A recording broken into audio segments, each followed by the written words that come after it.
قرائت شاهاثر علامه باباجان غفورов تاجیکان، تاریخ قدیمترین، قدیم، عصر میانه و دوره نو، گفتاری 77. اثر تاجیکان شعله‌ای بود که به صحیفه‌های تاریک و فراموش گشته تاریخ ملت تاجیک روشنی انداخته، پدیده‌های خودشناسی و افتخار ملی را تکمیل داد. پرزیدنت جمهوری تاجیکستان امامعلی رحمان.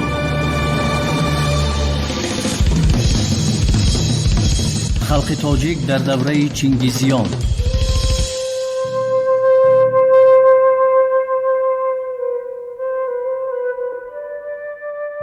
از مورخان عرب ابن الاسیر 1160-1244 که شاهد منظره مدهش استیلای مغول‌ها و وحشانیت آنهاست، رفتار غیر انسانی غاصبان چنگیزی را چنین تصویر می کند: آنها اردوهای چنگیز به کسی رحم نمی کردند، برعکس زنان، مردان و کودکان را می کشتند، شکم زنان حامله را پاره کرده کودکانی هنوز تولد نشده را سر می زدند. شراره های این بلا به هر طرف پریده، آفت آن نصیب عموم گردید و همچون ابری سیاهی که وی را بادی سخت می راند، از ولایت به ولایت سیر نمود. خلق از کنار مملکت چین برآمده به ولایت ترکستان، به قاشغر و بلساغون حمله آورد و از آنجا به نواحی ماوراءالنهر، به سمرقند، بخارا و جاهای دیگر تاخت اشغال کرد، خراب نمود، به قتل رسانید و به یغما برد. شهری نبود که از دست تاتارها سلامت مانده باشد. آنها همه جا را ویران می کردند. از نزدیکی هر چیزی که می گذشتند تاراج می نمودند. هر یک چیزی که به نظرشان غیر قابلی استعمال می نمود می سوزانیدند. مثلا آنها مالهای ابریشمی و دیگر خیل کالاها را توده تومه آتش می کردند. استیلای مغول به سر خلقهای آسیای میانه مصیبتهای بی حد و حصر آورد. در نتیجه طلب و تاراج و سوختارها شهرهای ماوراءالنهر به خرابزار تبدیل یافتند. اهالی زحمتکش آنها قتل عام گردیدند. کارهای زراعت نیز خیلی پست رفت. مارکس در بیان ظلم مغول‌ها چنین تأکید کرده بود که این تعدی بر روح خلقی که قربانی آن گردیده است نه فقط فشار می آورد، بلکه وی را تحقیر می نمود و می خشکانید. به قول مارکس، اصطلاحگران مغول آدمان را به حیوان، زمین زراعت و دیهات پرنفوس را به چراگاه تبدیل می دادند. در عین زمان مبارزه قهرمانانه خلقهای آسیای میانه بر ضد تعرض چنگیزیان که با مقاومت بر اردوهای مغول نشان داده خلق کبیر روس مصادف شده بود، اهمیت بزرگ تاریخی داشت. این مبارزه حمله مغول‌ها را کم قوت کرده، راه من بعد به غرب پهن شدن آن را مسدود نمود. وقتهای آخر بعضی مورخان ریسپوبلیک خلقی خیتای همچون ستایشگری جنگ‌های اصطلاحکارانه چنگیزخان و وارثان او برآمد کرده به عملیات خونخوارانه آنها با هر وسیله مدح و ثنا می‌خوانند. آنها به تاخت و تازهای اصطلاحگران مغول در کشورهای بیگانه اهمیت پروگرسیوی را نسبت داده موقع آنان را بلند برداشتنی می‌شوند. مثلا خان ژولین درباره چنگیزخان مقاله‌ای نوشته، با همان تاریخ شناسانی که قتل و کشتار و خرابی‌های در جنگ به عمل آورده مغول‌ها را مخصوص تأکید نموده، اما برای پروگرسیوی در تاریخ بازدیده چنگیزخان متوجه نمی‌شوند، مناقشه می‌کنند. او رول پروگرسیوی چنگیز خان را فقط در یوریش و جنگ‌های استیلاکارانه می‌بیند. چنگیز خان مرزها را از سر راهی روابط شرق و غرب نیست کرد. استحکام و قلعه‌هایی را که به علاقه‌های اقتصادی و مدنی ممانعت می‌کردند به خاک یکسان نمود. در نتیجه رابطه‌های متقابل شرق و غرب به رونق درآمد. به عقیده خان ژولین خیتای را استیلا کردن مغول‌ها و به آسیای میانه حمله آوردن آنها اهمیت مثبت دارد، زیرا مغول‌ها در خیتای گویا وحدت و یگانگی دولت امپراتوری را برقرار نموده در غرب باشد، مانعه‌هایی را که حکمرانان دولت‌های مختلف در راه مبادله اقتصادی و مدنی خیتای و این دولت‌ها به وجود می آوردند از میان برداشت. ماه دکبر سال 1962 دایر به مقام چنگیز خان در تاریخ مقاله یانگ ژی زیو چاپ شد که در آن برابر اعتراف نمودن رول مثبت چنگیز خان در تشکیل اتحاد طایفه های مغول به او رول متحد کننده خیتای نیز نسبت داده شده است. یانگ ژی زیو می نویسد: اگر از نقطه نظری دوره های دور و دراز تاریخ نگریم، آنگاه بر دوام و مهمتر بودن رول متحد کننده امر موقتی و درجه دوم بودن خرابی عیان می گردد. اتحاد با ارزش خرابی به دست می آمد. اصلی مقصد مورخان خیتای از بلند برداشتن موقع چنگیز خان در تاریخ انسانیت این است که دعواهای راهبران حاضره خیتای را به زمینهای ریسپوبلیک خلقی مغولستان، ریسپوبلیک‌های آسیای میانه اتفاق سوویتی و دیگر سرزمین‌های یک وقتها تحت تصرف استیلاگران مغول قرار گرفته علماً اساسناک کنند. در عین زمان این انعکاسی سیاست عظمت طلبانه راهبران معاچی پارتی کمونیستی خیتای می باشد. خلق تاجیک در دوره چنگیزیان.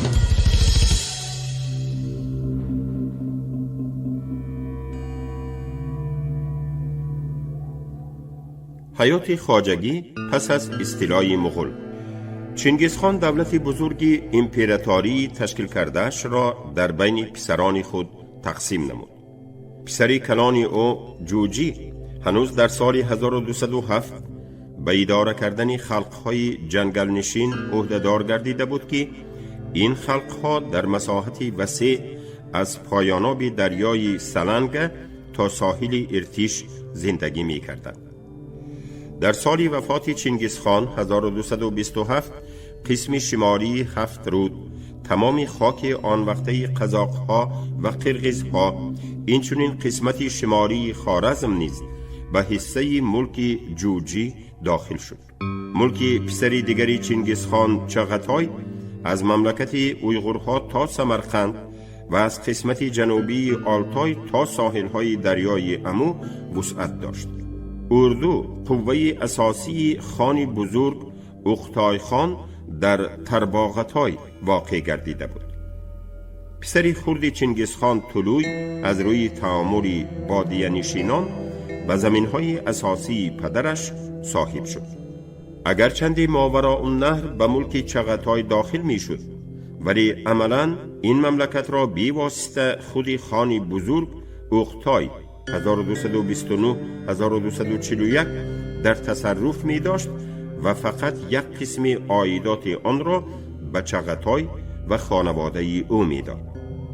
استیلاکاران مغول کشورهای ضبط کرده شان را با قوه خود اداره کرده نمی توانستند. این بود که اختای وظیفه اداره کردن ماوراء النهر را به بزرگترین تاجر و ریباخور این مملکت محمود یلواچ سپارید.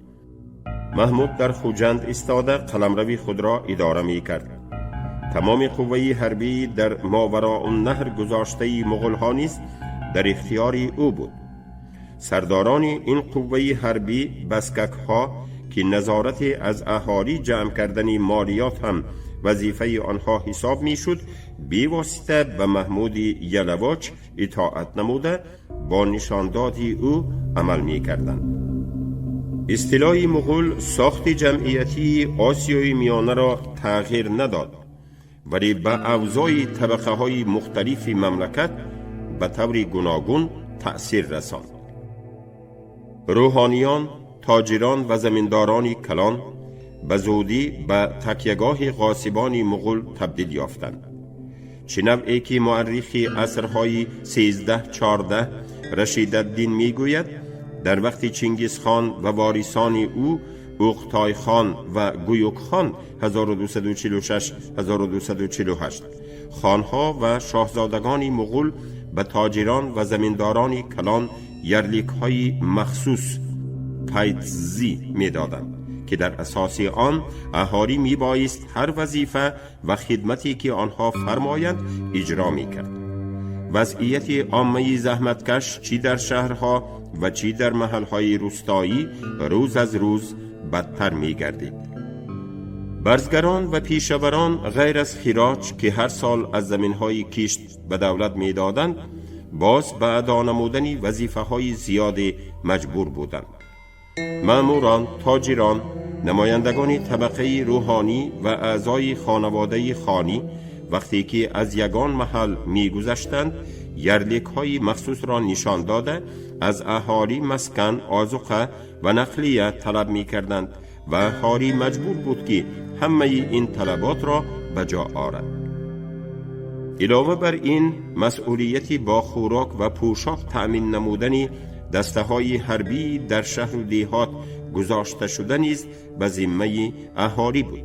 پیشوران در فهرستی مخصوص بودند و غیر از وظیفه های نامبر شده به تهیه نمودن یک مقدار معینی محصولات هم عهده‌داری داشتند. آنها می بایست در مهلت مقرری مقداری معینی مصنوعات خود را برای حاکمان مغول حاضر می کردند. مخصوصا احوال پیشوران اسلحه ساز، پایافزال دوز و بافنده خیلی بد بود. اصطلاح مغول به حیات خواجگی آسیای میانه ضربه سخت رسانید. سوی استعمال کنی حکمرانان محلی که خودسرانه انداز و مالیات را نظر به درجه مقرر شده یک چند مرتبه بیشتر می ستانیدند، احوال خلق را به کلی طاقت ناپذیر می کرد. ظلم و استبداد و جبر و بیداد اهالی زنده مانده شهر و قشلاق را از هر گونه میل و اشتیاقی پیش بردن خواجگی محروم ساخت. این بود که وضعیت خواجگی مملکت در 10 ساله های اول استیلای مغول باز هم خرابتر گردید. در این بابت مخصوصاً وضع حیات شهر و تجارت داخلی پولی مثالی روشن شده می تواند. بر طبق شهادت چنچون که از قتل و غارت مغول‌ها دیری نگذشته به سمرقند سفر کرده است، در شهر قریب 4/1 اهالی محلی باقی مانده همه جا را گدا و گرسنه زیر کرده بود. با وجود این تجارت دوام می کرد و بازار مالی فراوان داشت.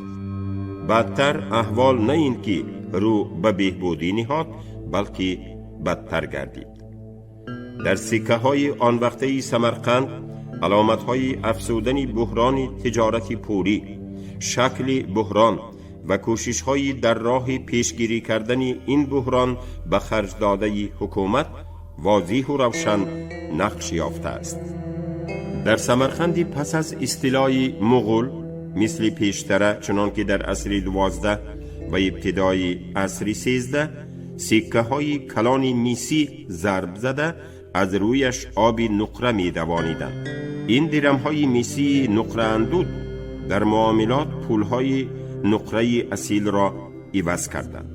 آسیای میانه بحران پول نقره را حالا هم از سر می گذراند.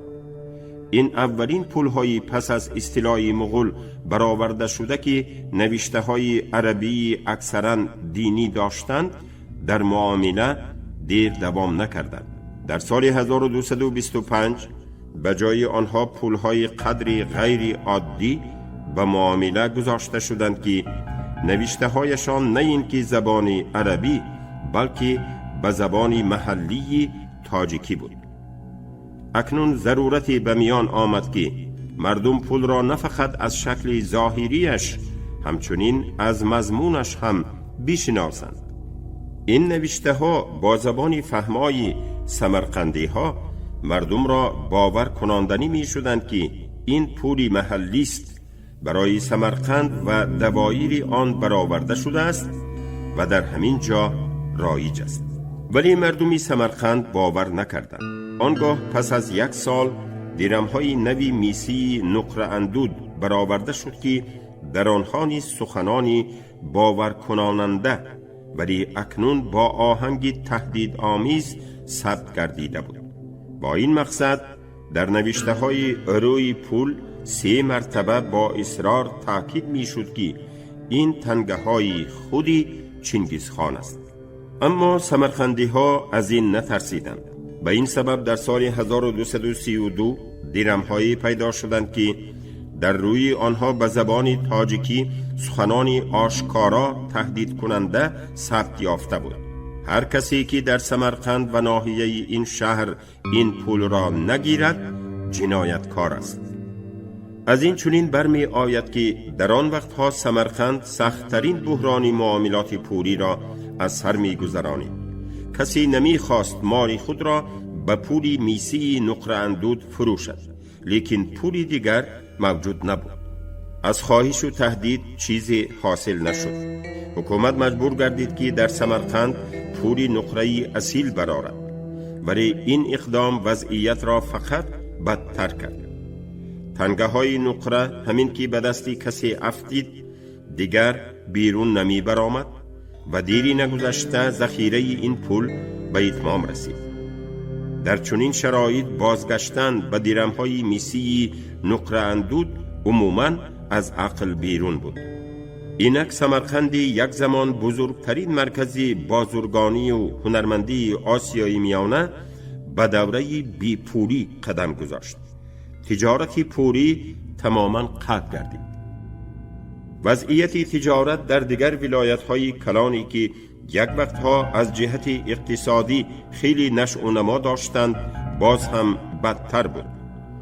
چنانچه در فرغانه، شاش، ترمیز، چغانیان و بسیار شهر و ولایت‌ها پس از استیلای مغول عموماً پول برآورده نشد. اگر در این محل‌ها یگان قدر تجارت داخلی وجود داشته باشد، تدریجاً به درجه ساده ترین داد و گرفت مالی تنزل نمود. خلق تاجیک در دوره چنگیزیان.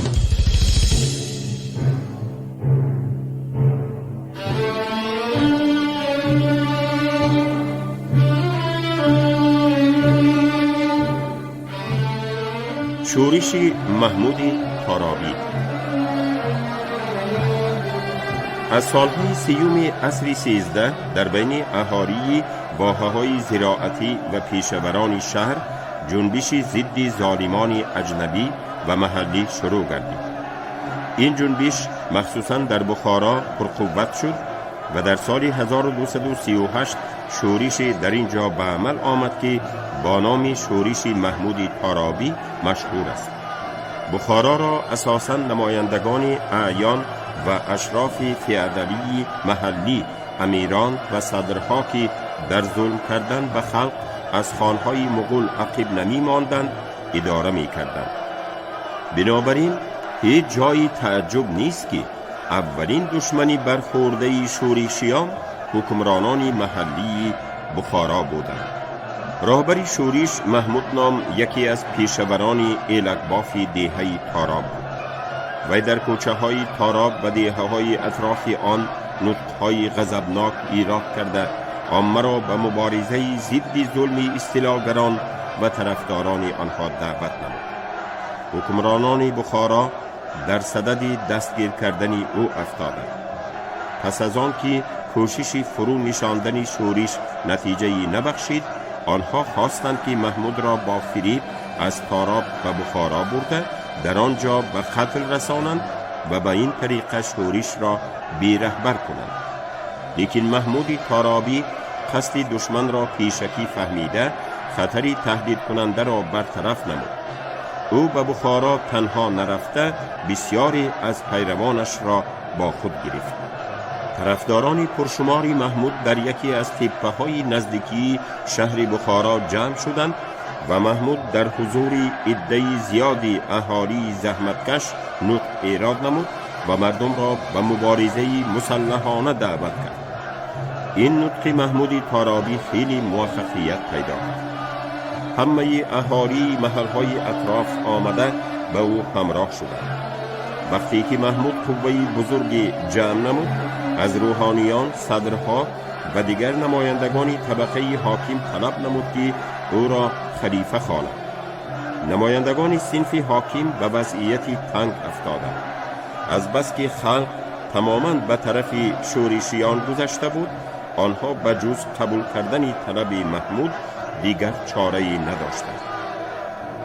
محمود قصر پیشوای قیام خلقی ملک سنجر را که در سال 1206 ساخته شده بود اقامتگاه خود مقرر کرده به اجرای نقشه هایش اقدام نمود. صدرها و سایر نمایندگان طبقه حاکم از شهر رانده شدند. مورخ جوینی که شورش محمود تارابی را از موقع صنفی خود با نظری منفی تصویر نموده است، درباره تدبیرات نسبت به صنف‌های حاکم پیش گرفته محمود چنین می‌نویسد: وی اکثریت آدمان نجیب و محترم را تحقیر نمود و قسم دیگری این گروه گریخته خود را از او خلاص کرده. در عین زمان جوینی مجبور شده است اعتراف نماید که او محمود تارابی به مردم عوام و دربدران بی خانمان خیرخواهی می کرد. آدمان را به خانه های توانگران می فرستاد که از آنجا خیمه و قالین آورده اردوگاه سازد. از این سخنان جوینی معلوم می شود که محمود برای مرحله من بعده مبارزه به طرز جدی تیاری می دیده است. او به خوبی می دانست که بزرگان بخارا از مقاومت دست نمی کشند و آنها برای برگردانیدن حاکمیت از دست رفته خود البته کوشش خواهند کرد. صدرها و دیگر نمایندگان طبقه حاکم در کرمینه قرار گرفته با همراهی قوه‌های مسلح مغول‌ها نیز به جنگ آماده می‌گردیدند. در نزدیکی شهر بخارا در بین شورشیان و عسکران مغول محاربه سختی به عمل آمد. قوه شورشیان خیلی خوب تشکیل شده بود. آنها با شجاعت و مردانگی می جنگیدند. محمود تارابی شخصا همیشه در میان کارزار بود. اهالی دهه‌های اطراف با کلند و تبر مسلح شده و کمک شورشیان آمدند.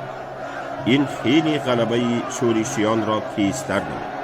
قشون مغول‌ها و فیادلان محلی شکست خورده عقب نشستند. شورشیان آنها را تا کرمینه تعقیب نموده اکثرشان را نابود کردند. چنانکه جوینی تصدیق می کند در این محاربه 10,000 کس کشته شد. لیکن جریان مبارزه به زودی تغییر یافته شورش به شکست دچار گردید. پیشوا و تشکیل کننده آن محمود تارابی در نزدیکی کرمینه کشته شد. دیگر از راهبران با استعداد شورشیان دوست محمود شمس الدین محبوبی نیز هلاک گردید. شورشیانی که از سردار محروم مانده و از جهت یراق کمبودی داشتند چند روز پس از این واقعه کاملا مغلوب گردیدند. اهالی بخارا و ساکنان اطراف آن به طرز بیرحمانه قتل و غارت شدند. جوینی در واقعه نامه خود با هر وسیله کوشش کرده است که سیمای محمود تارابی را برخلاف حقیقت نشان دهد. او محمود را همچون یک مردی متعصب نیم دیوانه تصویر نموده میگوید که از پسی وی فقط مردم عوام و دربدر می رفتند. این سخنان دشمنی صنفی شورش خلق باری دیگر به اثبات می رسانند که جنبش محمود تارابی حقیقتاً دارای خصوصیت‌های خلقی بوده است. شورش محمود تارابی نه فقط به مقابل غاصبان مغول و ظلم آنها، بلکه بر ضد روحانیان، تاجران و فیادلان محلی که اصطلاحگران را پشتیبانی می کردند روانه گردیده بود.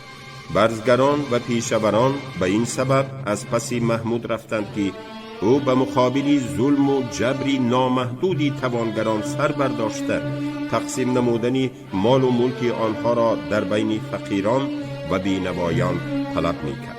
محمود تارابی در اصل برخلاف جوینی که آدمی متعصبی نیم دیوانه تصویر می کند، یک مردی عاقلی خیلی شجاع بود. او در راه منفعت خلق از هیچ دشواری رو نمی گرداند و نمی هراسید. از این جاست که محمود تارابی در تاریخ خلق تاجیک و دیگر خلقهای آسیای میانه مقامی برجسته را اشغال نموده است.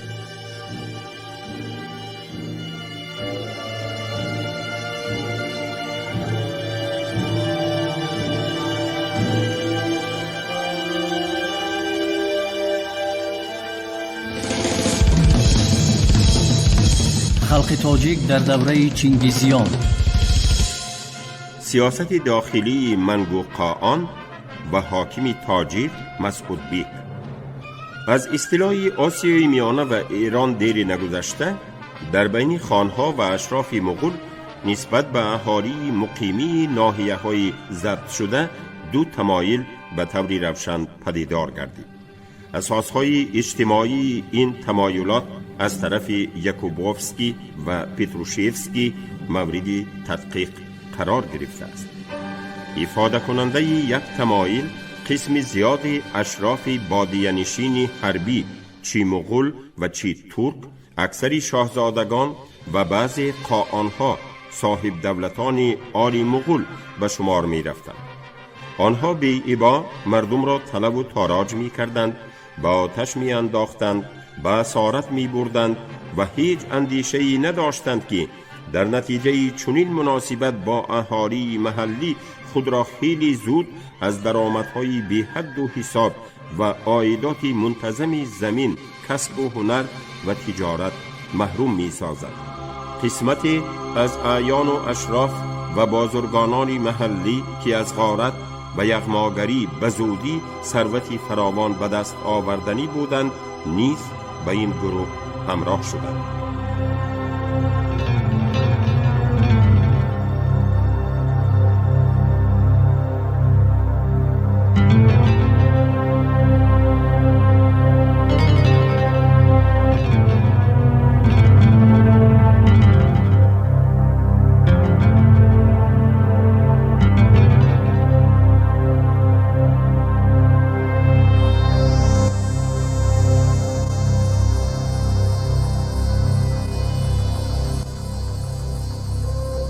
شما گفتاری 77 رو از کتاب علامه باباجان غفورов تاجیکان شنیدید. عبدالرشید خوجمقولov خوند. کارگردان شیرعلی نغزلی.